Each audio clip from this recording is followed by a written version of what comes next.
Vamos a estar recapitulando un poco lo que veníamos estudiando. Hace 3 domingos atrás, nuestro hermano Ricardo precisamente nos estuvo compartiendo acerca de consejos bíblicos para vivir en paz. Y pudimos ver ahí al final del capítulo 26 que Isaac demuestra tener un carácter pacificador.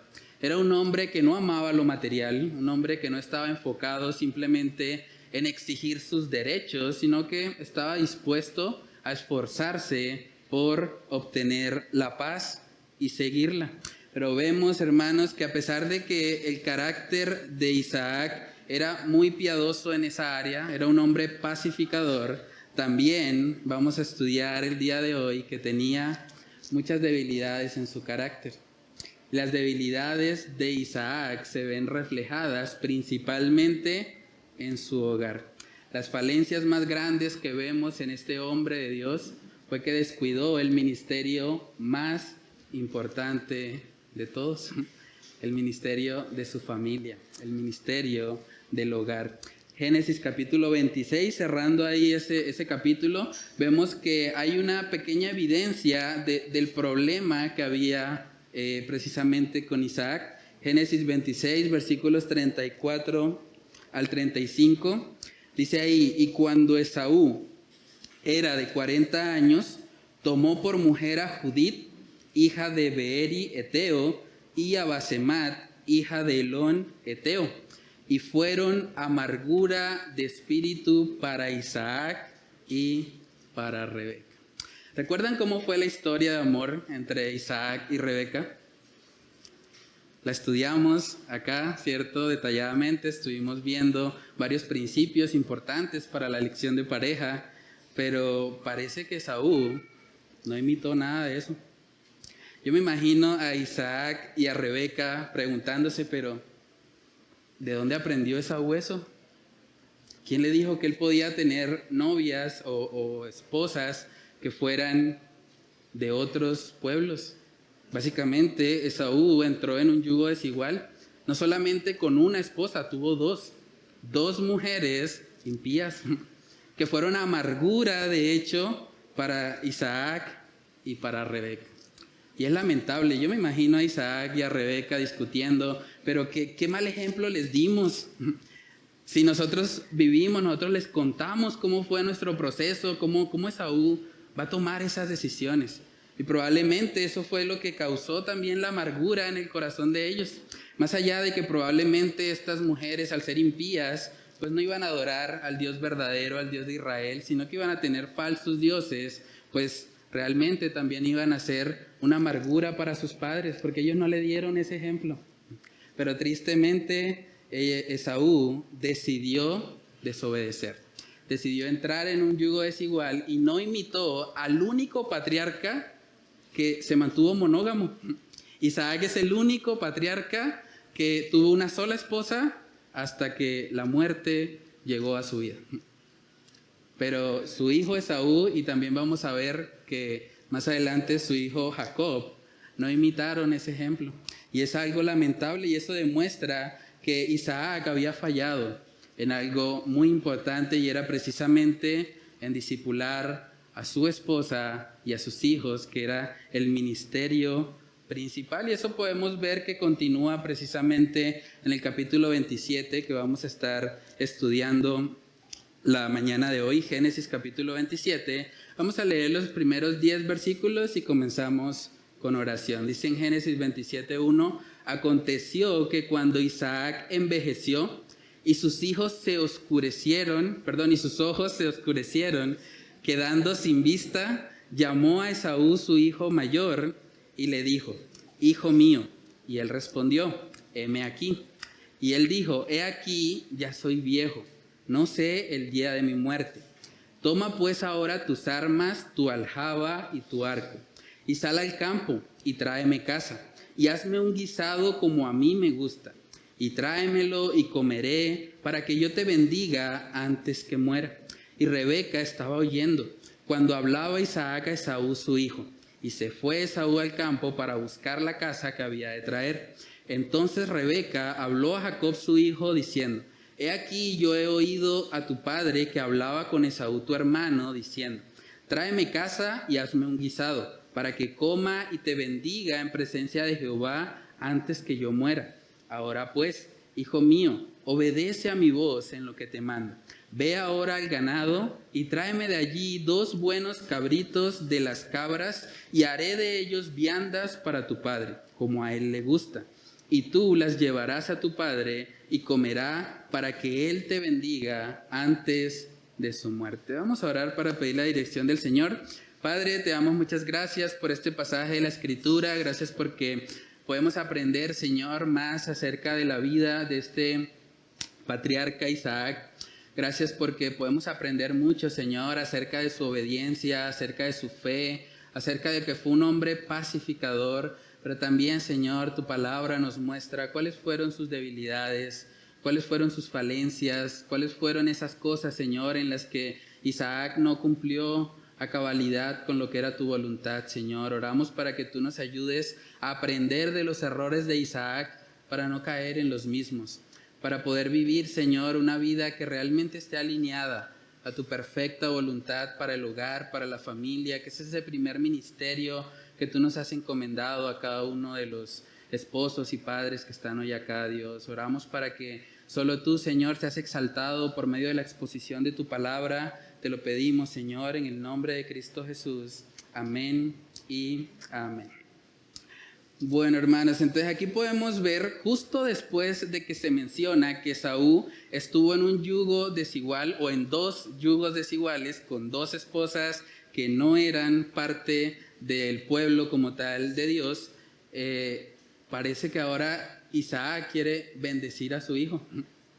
Eso es algo bastante extraño porque uno pensaría, pero si está en desobediencia, ¿por qué lo voy a bendecir? Pero parece que a Isaac eso no le importaba. Ellos, Isaac y Rebeca, se habían acostumbrado hasta cierto punto a vivir en un hogar dividido.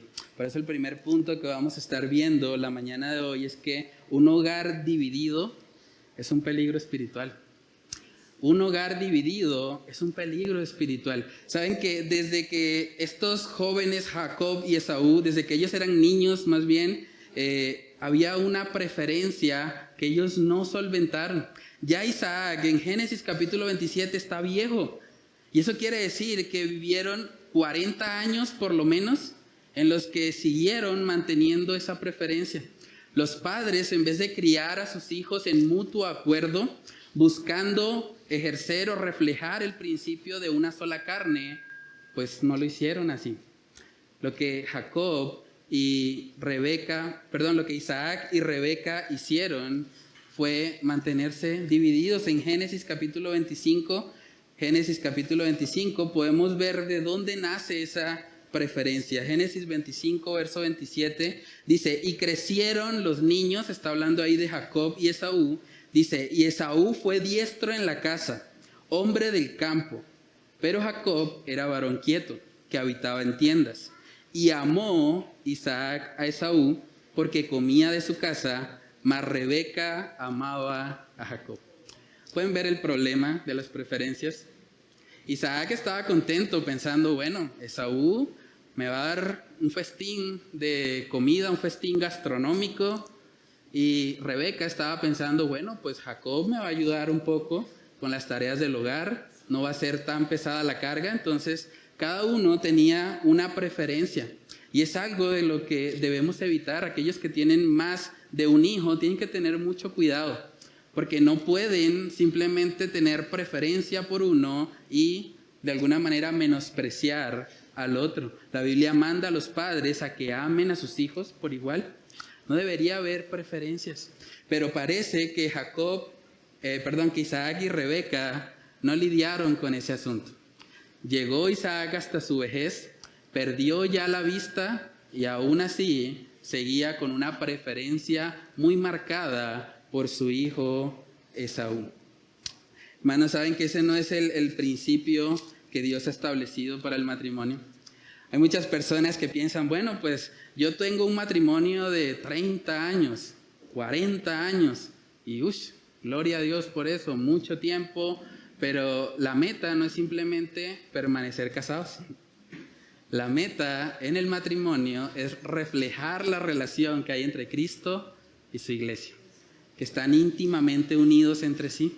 Saben que desde el principio, desde antes que el pecado entrara en el mundo, en Génesis capítulo 2, podemos ver que se estableció el principio de ser una sola carne. Génesis capítulo 2, verso 24 dice: por tanto, dejará el hombre a su padre y a su madre, y se unirá a su mujer, y serán una sola carne. Es triste ver que muchos matrimonios simplemente se han dedicado a convivir. Conviven, viven bajo un mismo techo, casi que son como una especie de socios o de empresarios. Hay una sociedad ahí en la casa y simplemente hablan cuando tienen de pronto que ajustar algunas cuentas o para cuadrar un asunto personal y ya. Pero ese no es el diseño de Dios. El diseño de Dios es que vivan en unidad, que se esfuercen en eso. La unidad no es algo natural en nosotros, porque es mucho más fácil o mucho más cómodo la independencia. Vivimos bajo un mismo techo, pero cada uno por su lado. Yo con mis cosas, con mi agenda, con mis ocupaciones, mi esposa con las ocupaciones de ella, y nos vemos en la noche.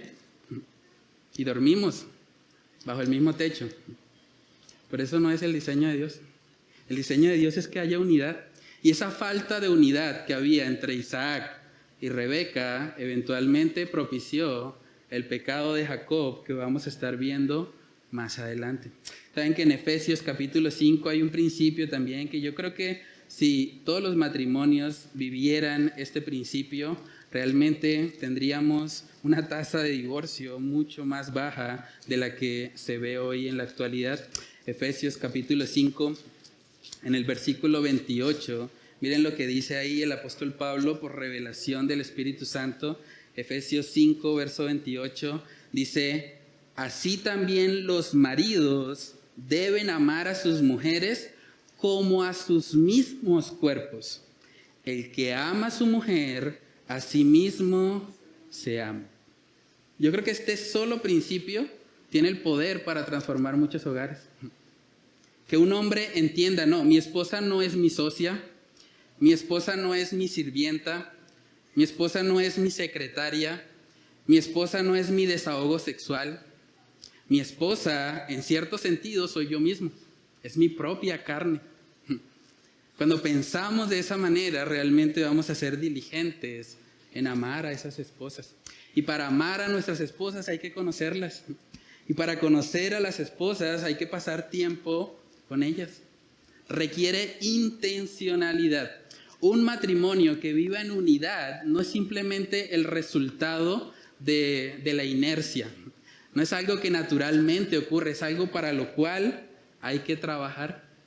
Muchas personas piensan: bueno, como yo tuve un buen proceso de noviazgo, yo fui mentoreado por mis pastores, yo tuve la aprobación de mis padres, yo hice todo un proceso en la iglesia donde yo traté al máximo de cumplir la palabra de Dios en mi noviazgo, en mi proceso previo al matrimonio. Entonces, eso quiere decir que mi matrimonio va a ser exitoso. ¿Saben que el mejor ejemplo que tenemos en la palabra de un proceso de elección piadoso, sabio, fue precisamente la forma como Isaac y Rebeca se unieron? Pero el buen proceso de elección de pareja no garantiza un buen matrimonio.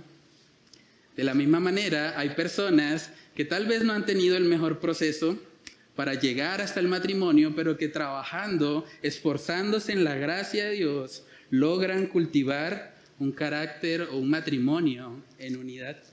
Y deberíamos esforzarnos en eso.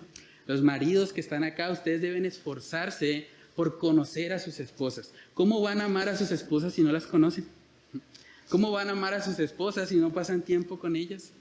Es muy importante y es algo en lo cual hay que trabajar. Colosenses capítulo 3 nos muestra precisamente que hay un trabajo conjunto. Un buen matrimonio, un matrimonio que viva en unidad, es el resultado de que ambos cónyuges estén trabajando, esforzándose en la gracia para vivir conforme a la palabra de Dios. Colosenses capítulo 3, verso 18, dice ahí la palabra. Colosenses 3, versos 18 y 19, dice: casadas, estad sujetas a vuestros maridos como conviene en el Señor. Maridos, amad a vuestras mujeres y no seáis ásperos con ellas. ¿Por qué creen que hay mandamientos específicos para cada uno? ¿Por qué no simplemente dice, bueno, ámense, ya? El apóstol Pablo, exacto, está haciendo un énfasis de acuerdo al rol de cada uno. Y le está diciendo a las mujeres casadas, estén sujetas a sus maridos como conviene en el Señor. Porque la tendencia muchas veces de las mujeres casadas es no vivir en sujeción. De hecho, vamos a ver qué fue lo que le pasó a Rebeca. Rebeca quiso saltar la autoridad de su esposo y quiso maquinar todo un plan para que el que recibiera la bendición fuera Jacob. Pero ella debía esperar realmente en la promesa de Dios. También vemos que se le habla a los maridos y les dice: amad a vuestras mujeres y no seáis ásperos con ellas. Eso nos muestra una tendencia. Los hombres tendemos a ser ásperos. Tendemos a no ser muy cariñosos, a no ser de pronto expresivos en nuestro amor. Pero lo que Pablo está diciendo es: así no debe ser un marido cristiano. Un marido debe amar a su esposa y no ser áspero con ella. Decía un consejero de parejas, me gusta mucho esa frase, él dijo: el jardín del matrimonio debe ser cultivado constantemente. El matrimonio conlleva una ardua labor de amor. Requiere trabajo constante y diligente. Ambos cónyuges deben esforzarse por hacerse bien. Cosas sencillas, oigan esto, como orar juntos, dar palabras de ánimo y agradecimiento, sacar la basura, lavar la loza, ser detallistas, entre otras cosas, contribuyen al florecimiento del jardín. Es importante y es algo en lo que debemos trabajar todos los esposos, mantener unidad en nuestro hogar, en nuestro matrimonio. Entonces pregúntate a manera de reflexión, ¿tú tienes un matrimonio en unidad? ¿O al igual que Isaac y Rebeca, en tu casa cada uno va por su lado? Cada uno ama al hijo que quiere, cada uno planifica su vida por aparte y simplemente están conviviendo. Es una buena pregunta para hacernos. ¿Qué acciones específicas estás haciendo tú para esforzarte en cultivar un matrimonio que refleje el principio de ser una sola carne? El matrimonio de Isaac y Rebeca no reflejó eso. Reflejó que había división. Era un hogar dividido.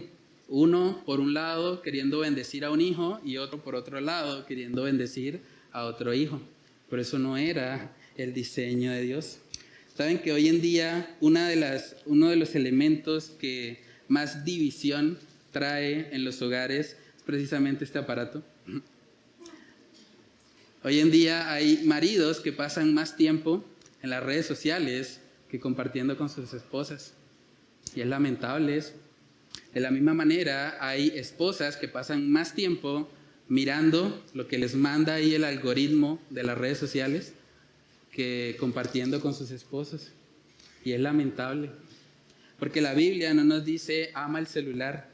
La Biblia sí dice ama a tu esposa. Las mujeres también deben amar a sus maridos. Entonces los maridos que están acá, pregúntate, ¿estás amando a tu esposa como Cristo amó a la iglesia? O tal vez estás amando más el celular. O estás amando más tu privacidad, ¿no? Yo me alejo, yo por allá no llego, sino ya cuando mi esposa esté cansada para despedirme, no hablar con ella y dormir. Las esposas que están aquí, ¿te estás sujetando a tu esposo como al Señor, como conviene al Señor? ¿O te estás sujetando más a los deseos de este mundo? A lo que este mundo tal vez te está trayendo. Los hijos también que están acá. Hijos, ustedes están distanciándose de sus padres por estar metidos en el celular. Es que estoy chateando, papá. Es que estoy hablando con alguien. Es que ahorita no tengo tiempo. Eso trae problemas en el hogar. Es algo realmente lamentable. Hay personas que aman más una pantalla que a la mujer de carne y hueso que Dios les dio. Y es algo muy triste. Y las consecuencias de eso eventualmente surgen. Vamos a ver algunas de ellas. Génesis capítulo 27 en el versículo 6.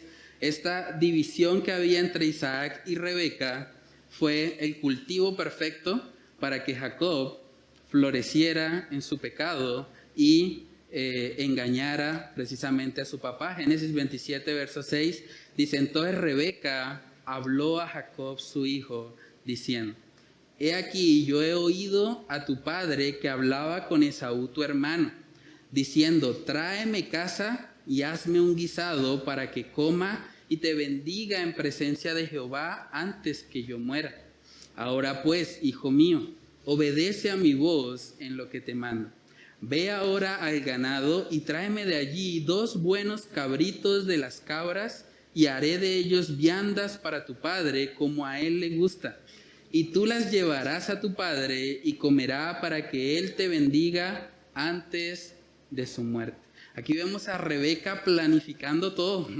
Muchas veces cuando llegamos a este pasaje pensamos: uy, pero ese Jacob era tramposo, era engañador, pero la mente maestra detrás de todo fue Rebeca.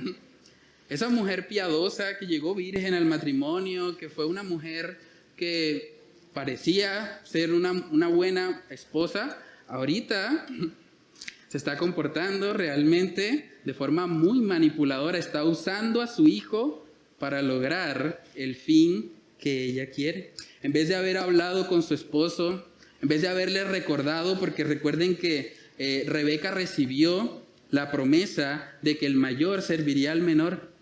Ella debió haber descansado en el Señor. ¿Saben que Dios podía haber permitido que cuando Esaú salió a de pronto cazar lo que le había pedido Isaac, no encontrara nada? Dios es soberano, Dios lo podía haber hecho así, sin necesidad de que Rebeca mintiera, sin necesidad de que ella maquinara todo este plan maquiavélico donde el fin justifica los medios.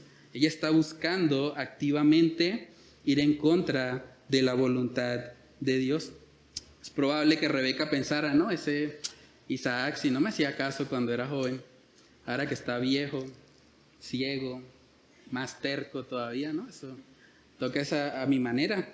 Toca es más bien diseñar yo un plan para lograr mi cometido. Pero saben que en últimas ese actuar de Rebeca solamente evidencia un actuar en su carne, donde además no solamente está pecando ella, sino que está siendo partícipe del pecado a su hijo. Y es algo de lo que las mujeres también deben guardarse acá. Ustedes no deben tratar de forzar o hacer que sus esposos hagan lo que ustedes quieren, utilizando a sus hijos para eso. Saben que no solo Rebeca estaba mal en todo este engaño. Si nosotros seguimos leyendo, podemos ver también que Jacob espiritualmente también estaba muy mal. Génesis capítulo 27, verso 11 dice: y Jacob dijo a Rebeca su madre: he aquí, Esaú mi hermano es hombre velloso y yo lampiño. Quizá me palpará mi padre y me tendrá por burlador, y traeré sobre mí maldición y no bendición. ¿Cuál era la preocupación de Jacob, según el texto? Que lo descubran. Él estaba preocupado no si lo que iba a hacer era la voluntad de Dios o no, sino: pero qué tal que me descubran. Mamá, pero qué tal que se den cuenta que realmente yo no soy tan velludo como mi hermano, y qué tal que eso me traiga maldición y no bendición. La preocupación de Jacob en este momento era respecto a las consecuencias de lo que el pecado iba a traer, pero no estaba viendo que realmente estaba haciendo algo indebido delante de Dios. Saben que una evidencia de un verdadero arrepentimiento es que no estamos lamentándonos por las consecuencias de lo que hicimos. Nos estamos lamentando por haber ofendido a Dios. Y hay una diferencia total en eso. Hay personas que piensan: bueno, yo nunca voy a buscar consejería bíblica porque qué pena con el pastor que él se entere. Y no, qué pena contar nuestras intimidades, nuestros problemas.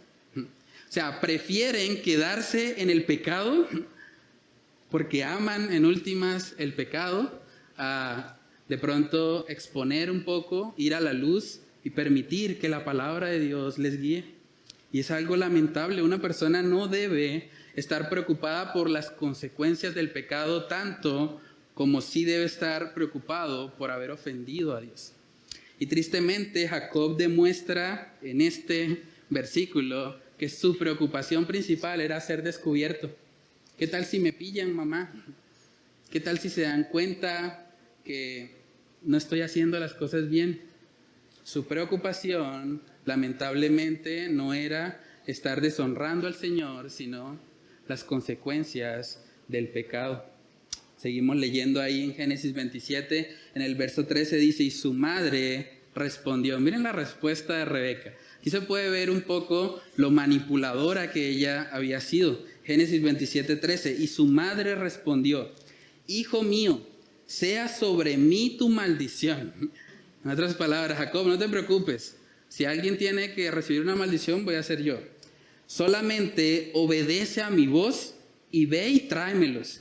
Entonces él fue y los tomó y los trajo a su madre, y su madre hizo guisados como a su padre le gustaba, y tomó Rebeca los vestidos de Saúl su hijo mayor, los preciosos que ella tenía en casa, y vistió a Jacob su hijo menor.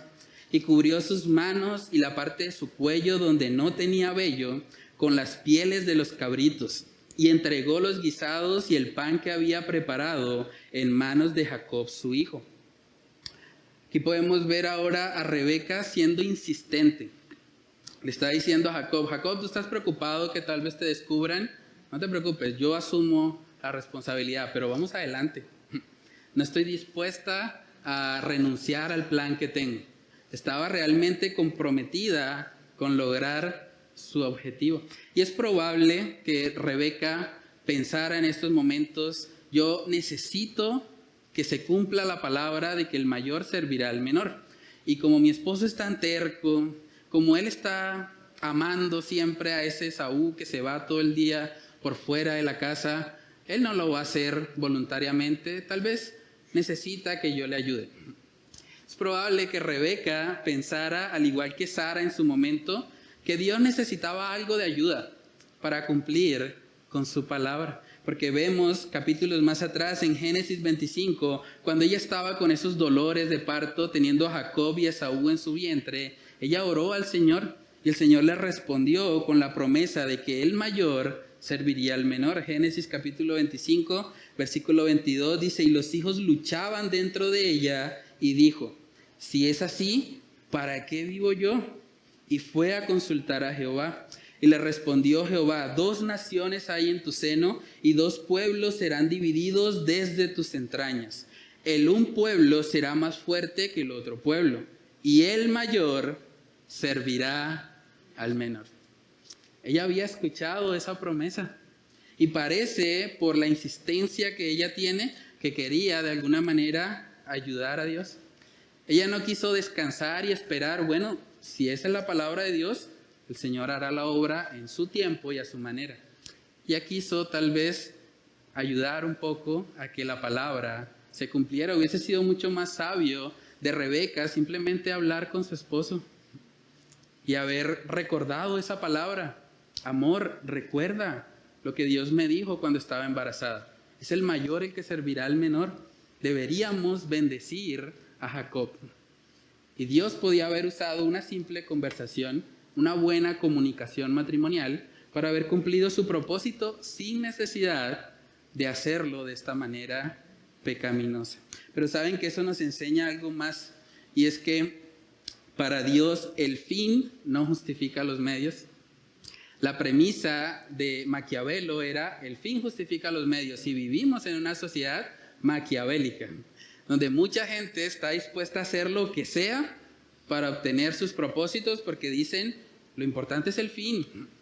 No importa lo que yo tenga que hacer, no importa si tengo que robar, no importa si tengo que cometer un pecado, pero lo importante es obtener aquello que anhelo. Pero aquí podemos ver a la luz de la palabra que es algo en lo que el Señor no se goza en absoluto. En la palabra de Dios, el fin importa, pero los medios también importan. No es obtener algo a cualquier precio, es obtener algo a la manera de Dios, en el tiempo de Dios y bajo la voluntad de Dios. Tristemente, esta actitud de obtener la bendición cueste lo que cueste, influenció mucho a Jacob, de tal manera que él terminó también actuando de forma maquiavélica. El segundo punto que vamos a ver en esta mañana es que Jacob miente para obtener la bendición. Jacob miente, y no solo una vez, no solo 2 veces, incluso no solo 3 veces. Vamos a leerlo. Génesis capítulo 27, versículo 18 dice: entonces este fue a su padre y dijo: Padre mío. E Isaac respondió: heme aquí. ¿Quién eres, hijo mío? Recuerden que Isaac está ciego en este contexto, ¿no? Y está preguntando, bueno, ¿quién eres, hijo mío? Verso 19. Y Jacob dijo a su padre: yo soy Esaú, tu primogénito. Primera mentira. He hecho como me dijiste. Levántate ahora y siéntate y come de mi casa para que me bendigas. Isaac escuchó eso, pero esa voz como que no era realmente la voz de Esaú. Verso 20. Entonces Isaac dijo a su hijo: ¿cómo es que la hallaste tan pronto, hijo mío? Y aquí viene la segunda mentira. Y él respondió: porque Jehová tu Dios hizo que la encontrase delante de mí. Ahora, además de mentiroso, está usando el nombre de Dios en vano. El nombre de Dios para justificar su mentira. No, es que fue Dios. Es que Dios me proveyó. ¿Sí ven cómo las mentiras en última se convierten en una bola de nieve? Cuando una persona dice una mentira, generalmente va a tener que decir el doble o el triple de mentiras para tapar las mentiras que ya dijo. Y eso se convierte en una bola de nieve incontrolable. Por eso la mentira debería estar fuera de la vida del cristiano, fuera de la vida de todas las personas. Nadie realmente debería mentir. Seguimos leyendo. Génesis capítulo 27, verso 21. E Isaac dijo a Jacob: acércate ahora y te palparé, hijo mío, por si eres mi hijo Esaú o no. Isaac seguía con la duda, porque la voz era la voz de Jacob, pero estaba palpando o quería palpar ahora para darse cuenta si realmente se trataba de Esaú. Verso 22. Y se acercó Jacob a su padre Isaac, quien le palpó y dijo: la voz es la voz de Jacob, pero las manos de Esaú. Y no le conoció, porque sus manos eran vellosas como las manos de Esaú, y le bendijo.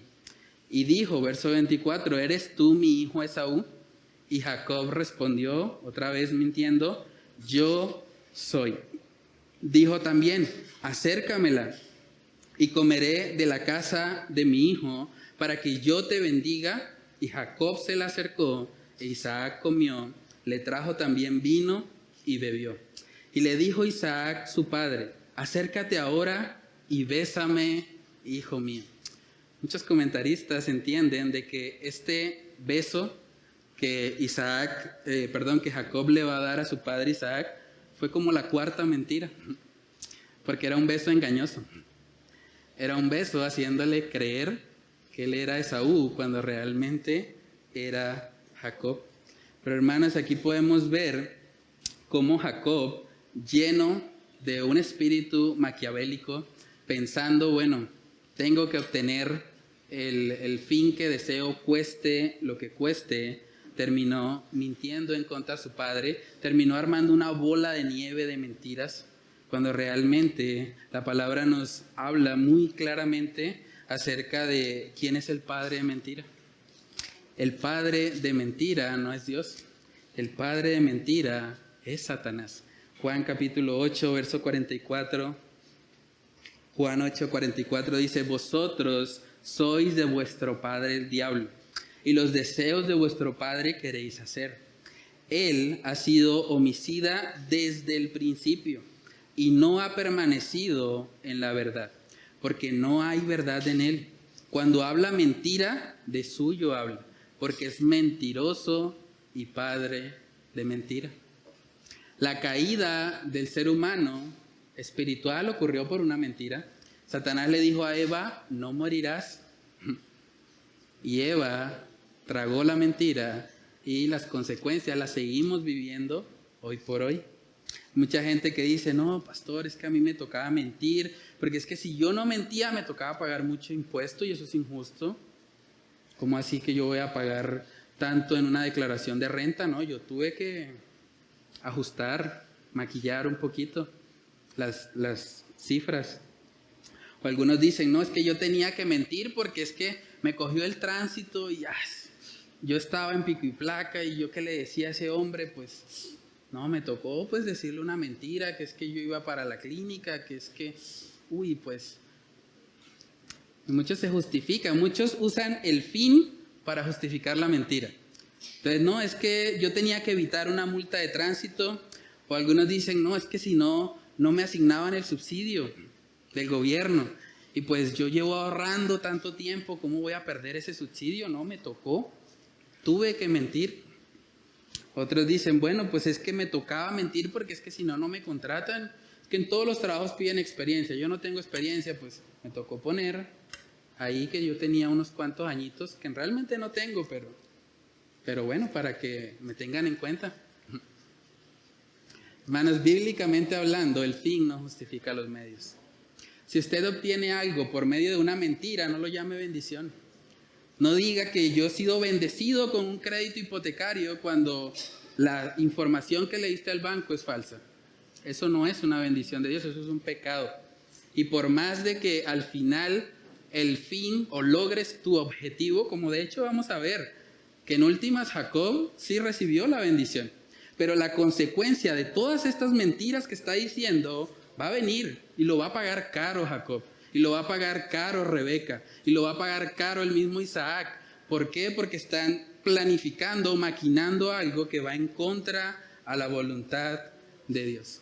Hermanos, la realidad es que Dios no requiere de nuestras mentiras para bendecirnos en absoluto.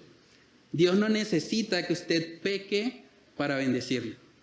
Si usted tiene que pecar para obtener algo, tenga por seguro que eso no es de Dios. Eso es contrario a la palabra. Proverbios capítulo 6 nos muestra, de hecho, la severidad con la cual el Señor ve la mentira. Proverbios capítulo 6, versos del 16 al 19, dice ahí la palabra, 6 cosas aborrece Jehová, y aún 7 abomina su alma. Los ojos altivos, la lengua mentirosa, las manos derramadoras de sangre inocente, el corazón que maquina pensamientos inicuos, los pies presurosos para correr al mal, el testigo falso que habla mentiras y el que siembra discordia entre hermanos. ¿Pueden ver cuál de esas cosas se repite? La lengua mentirosa en el verso 17 y luego en el verso 19 dice al testigo falso que habla mentiras. Son cosas que Dios aborrece, cosas que Dios mismo abomina. De hecho, la Biblia nos muestra en el libro de Apocalipsis que todos los mentirosos tendrán su parte en el lago de fuego. ¿Por qué? Porque la justicia de Dios demanda que el mentiroso pague. Entonces pregúntate a manera de reflexión, ¿tú has creído la mentira de que el fin justifica los medios? ¿Tú estás dispuesto a hacer lo que sea con tal de obtener tus propósitos? ¿O estás reflexionando en que Dios utiliza los medios correctos para que tú puedas alcanzar genuinamente su bendición? ¿Estás llamando bendición a cosas que obtuviste con mentiras? ¿Estás diciendo Dios me bendijo cuando realmente el proceso para llegar a esa supuesta bendición realmente fue el proceso de pecado?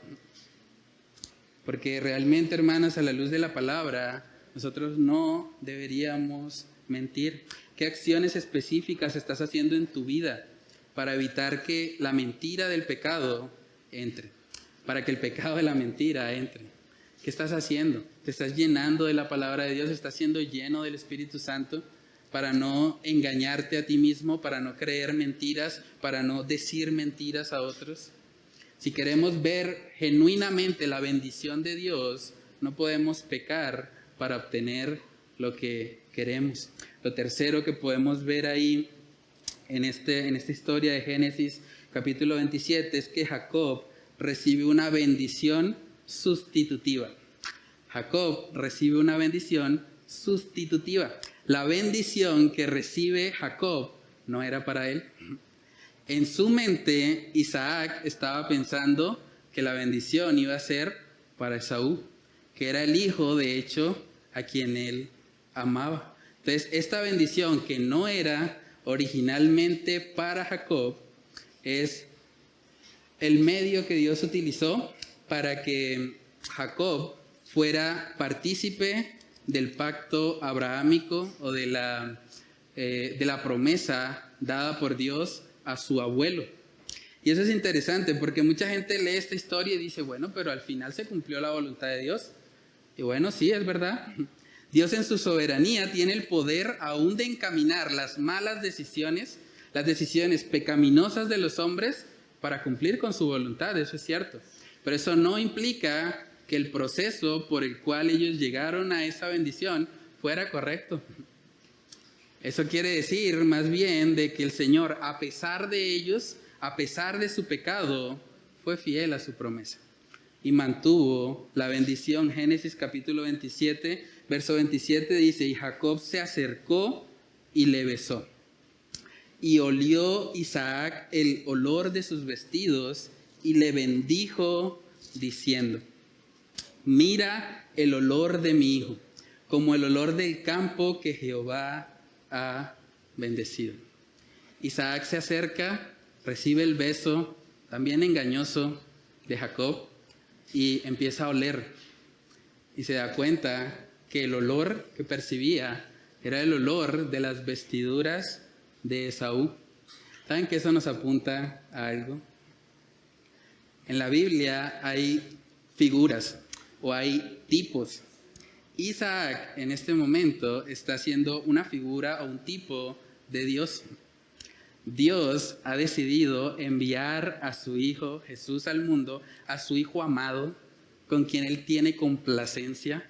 Lo envió al mundo para morir en la cruz del Calvario, para que todo aquel que en Él cree no se pierda, sino que tenga vida eterna. Y cuando uno de nosotros, que somos pecadores, inmundos, sucios, somos como Jacob en esta historia, somos vestidos con la vestidura de justicia de Cristo, el Padre nos ve a nosotros y no ve la gran lista de pecados que hay en nuestra contra, sino que huele la fragancia de Jesús.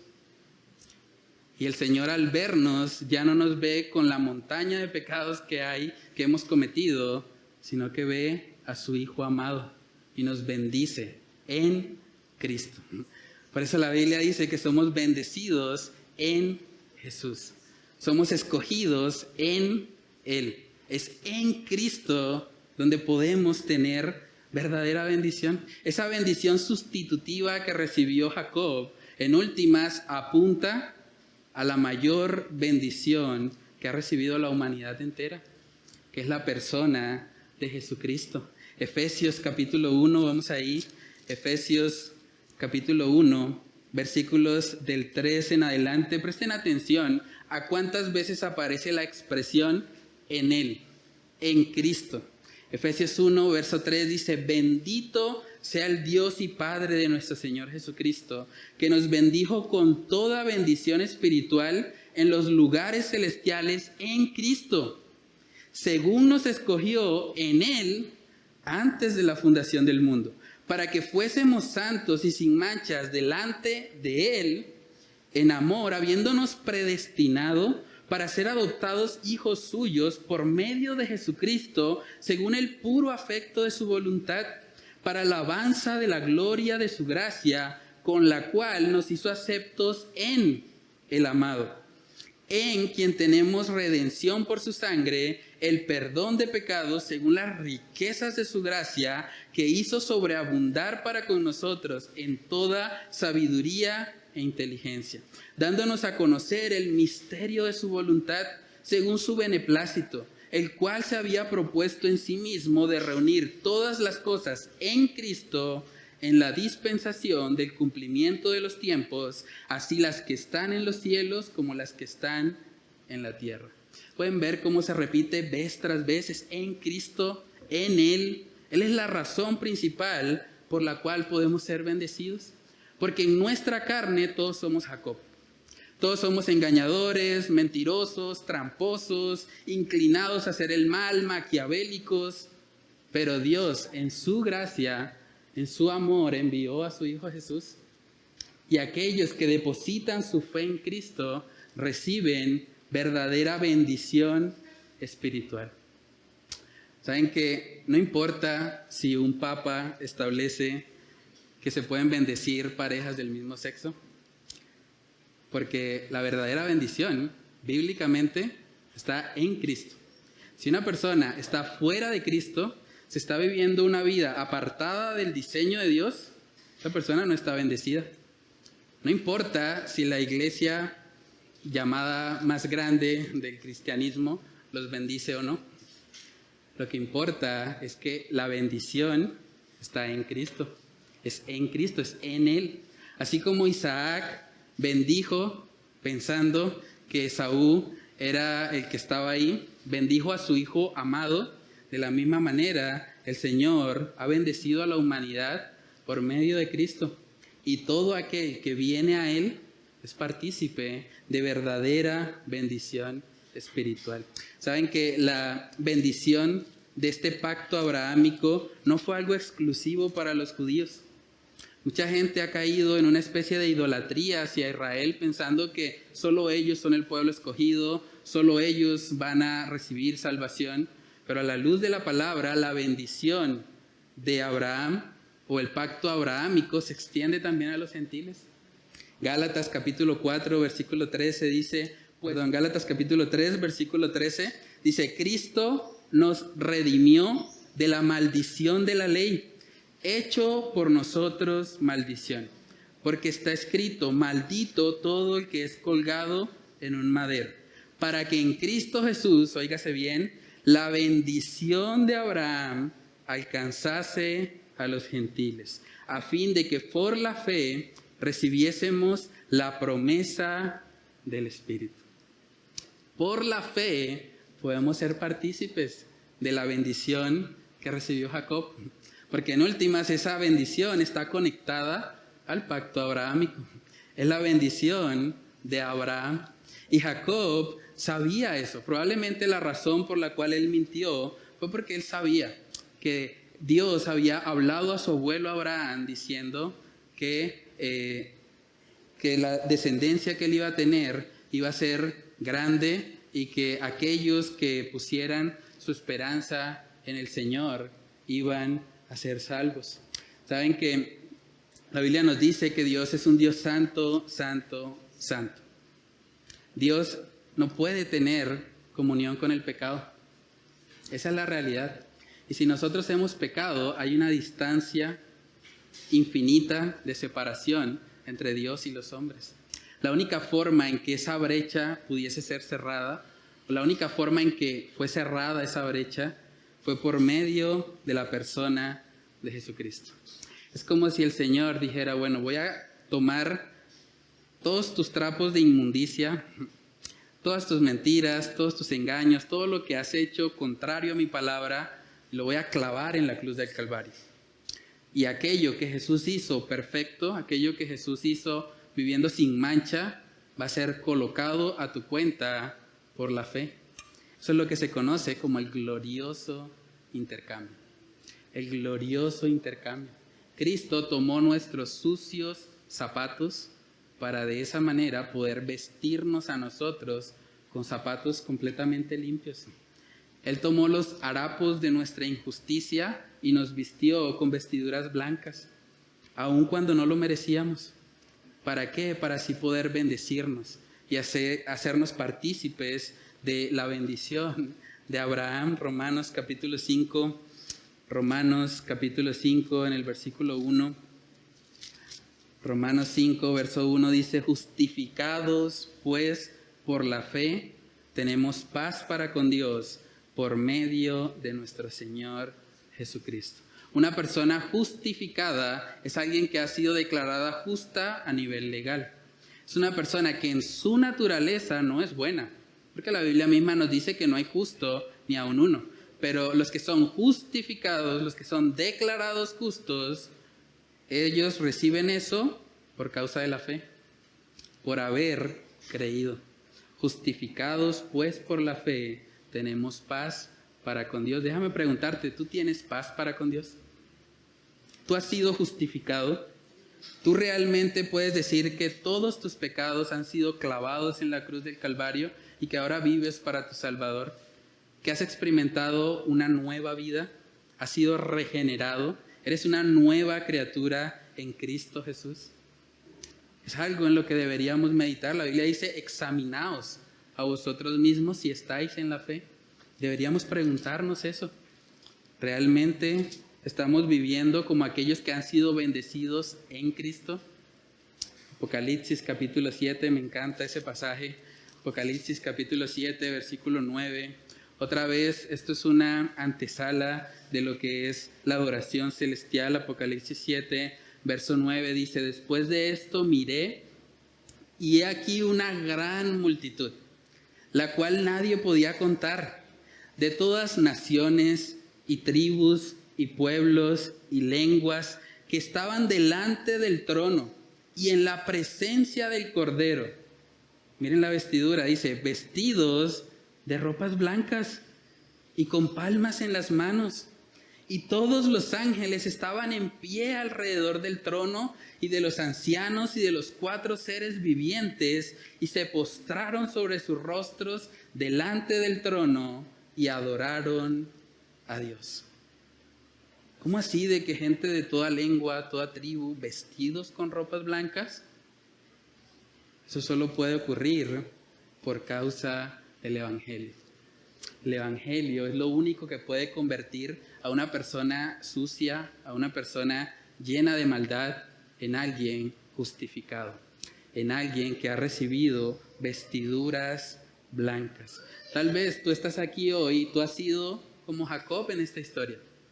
Tal vez tú has sido un mentiroso, tal vez tú has pensado que el fin justifica los medios, tal vez tú has hecho trampa para obtener lo que a ti te parece que es correcto.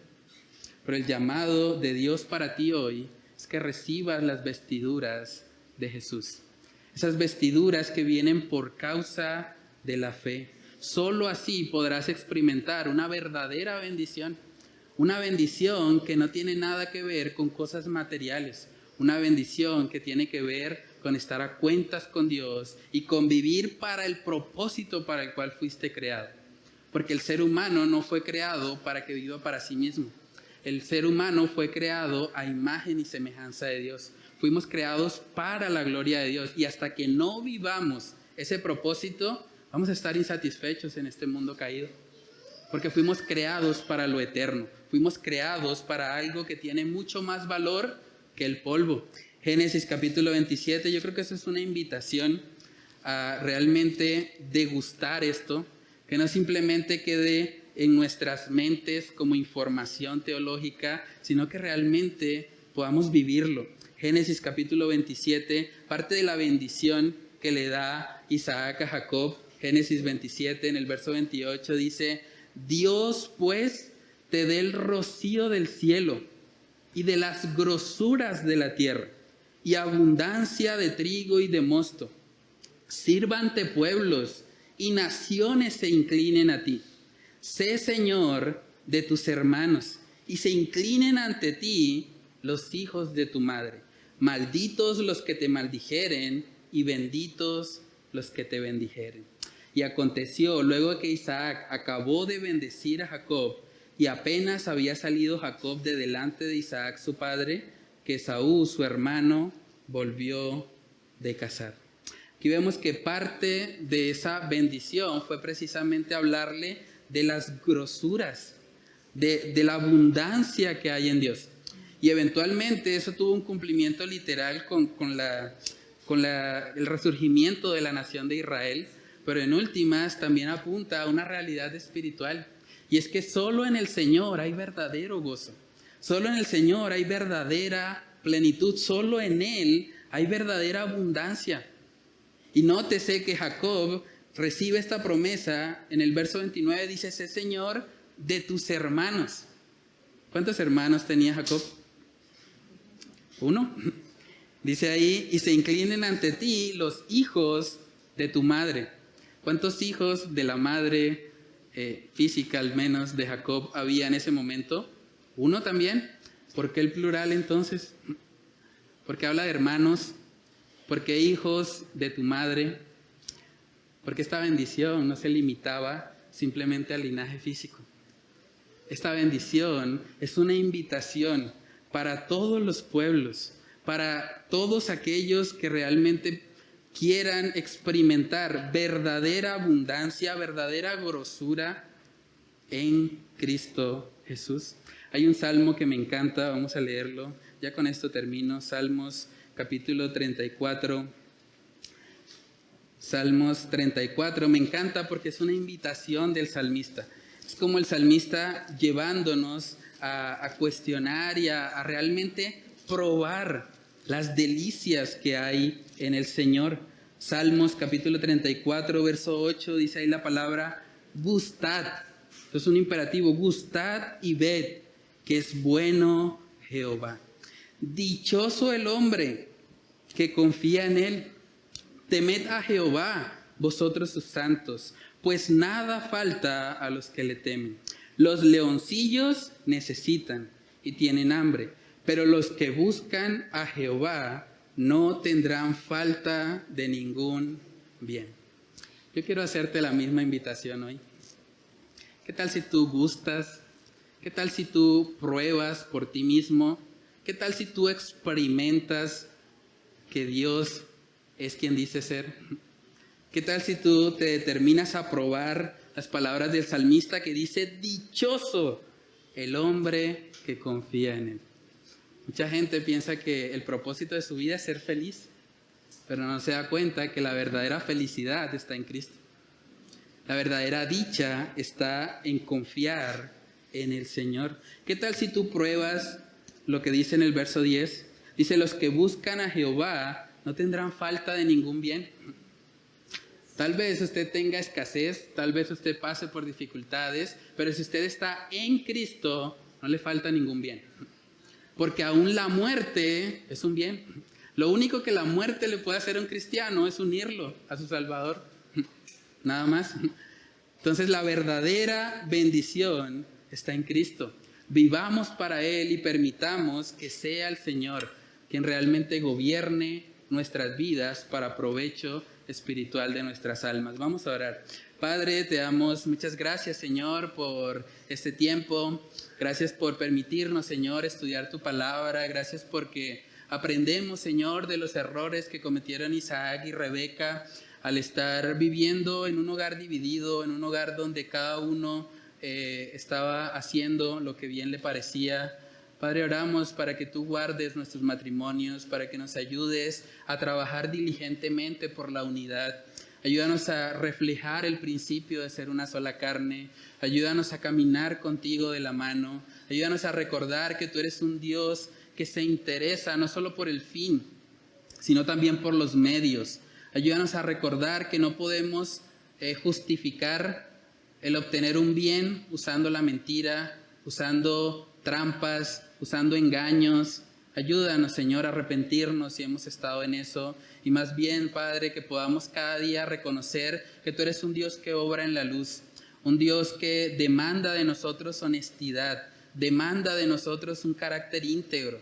No tenemos que mentir para adquirir nada, porque sabemos que todo aquello que viene de ti realmente traerá plenitud y gozo a nuestras almas. Dios, oramos para que podamos ser parte de esa bendición sustitutiva. Si hay personas, Señor, que no te han conocido, Padre, que hoy sea el día en que puedan ser vestidos por los trapos de justicia, que puedan ser vestidos con las vestiduras blancas de santidad.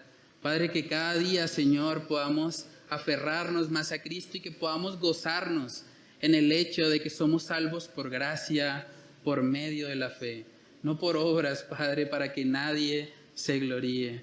Padre, ayúdanos, Señor, a ser partícipes de esta bendición de Abraham por medio de la fe, y que cada día de nuestras vidas, Señor, podamos honrarte y exaltarte con todo nuestro ser, Dios. Oramos cada una de estas cosas, Padre amado, en el nombre de Cristo Jesús.